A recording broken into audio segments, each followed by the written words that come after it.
Hello' friend, কি খবৰ? সকলোৱে ভালনে? মই পৰি অসমীয়া পাকঘৰ। আজি ব্লগটোত মই বেলেগ একো দেখুওৱা নাই, এনেই মোৰ ভাল লগা বস্তুকেইটা আপোনালোকৰ আগত দেখাইছোঁ। মোৰ খুব ভাল লাগে এই বস্তুকেইটা। আপোনালোকৰ বাৰু কেনেকুৱা লাগে জনাবচোন। এয়া দেখিছে আপোনালোকে। আৰু মোৰ চেনেলটো লাইক কৰিব, কমেণ্ট কৰিব, ছাবস্ক্ৰাইব কৰিব। আৰু মই আহিবলগীয়া ভিডিঅ'বিলাক তেতিয়া আপোনালোকে গম পাই থাকিব। আৰু লগতে থকা বেল আইকনটো ক্লিক কৰি দিব। আৰু এয়া হৈছে লাকি প্লেণ্টজোপা। এনেকৈ কৰিয়ে মই ৰাখিছোঁ এতিয়া বৰ্তমান। এজোপা ঘৰৰ পৰা আনিছিলোঁ, আইতাই দিছিলে। অলপ ইয়াতে শিপা ওলাওঁ, সেইকাৰণে মই গ্লাছ এটাত এনেধৰণে কৰি ৰাখি দিছোঁ।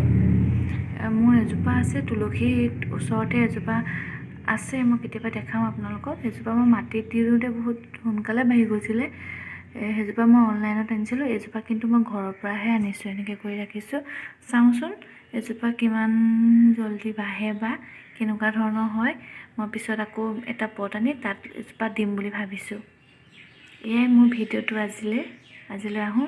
আপোনালোকে লাইক কৰিব, কমেণ্ট কৰিব, ছাবস্ক্ৰাইব কৰিব। ঠিক আছে, বাই বাই।